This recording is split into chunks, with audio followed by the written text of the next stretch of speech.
অমুসলিম সমাজে আমরা দাওয়াত দিচ্ছি কতটুকু, এটা ভাবতে হবে না? অমুসলিম থেকে কি আমরা ঠিকমতো দাওয়াত দিচ্ছি?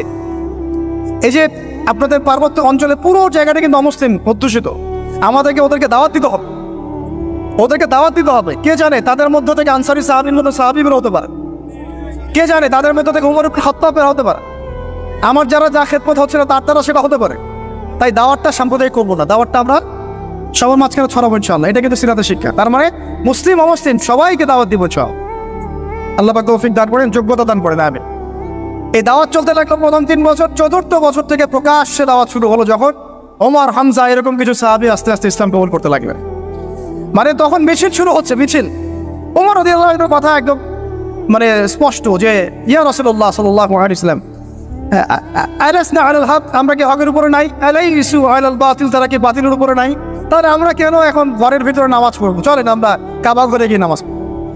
ব্যাস, মিছিল করতে করতে কাবা ঘরে যাওয়া হবো, নামাজ পড়া হবে। সুবহানাল্লাহ।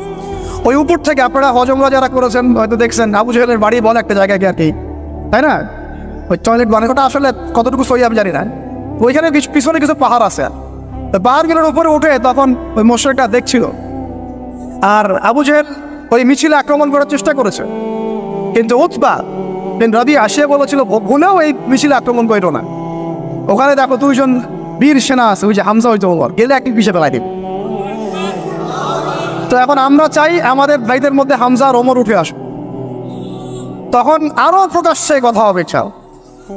এটা একটা মানে স্ট্র্যাটেজি আর কি। যখন আপনার কাছে মানে শক্তিশালী কিছু মানুষ থাকবে, তখন কিন্তু দাওয়াতটাও আরো বড় পরিসরে হয়, স্বাভাবিক।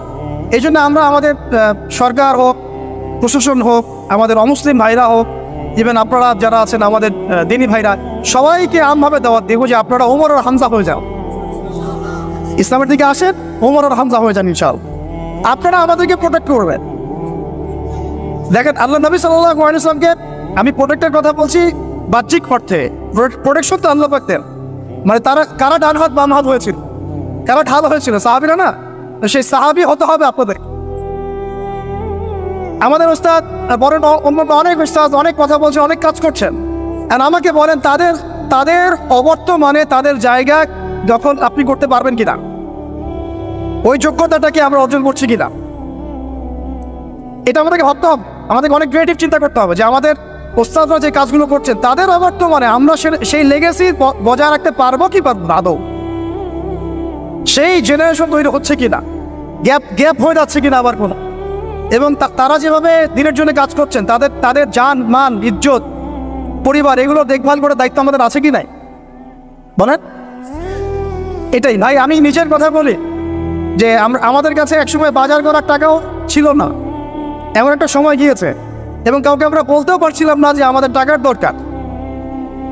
কিছু ভাই কিছু অর্থ সহায়তা করেছিলেন ওই বিপদগ্রস্ত মুহূর্তগুলোতে, তো সেটা আবার মাঝখান থেকে থার্ড পার্টি মেরে খেয়ে ফেলছে।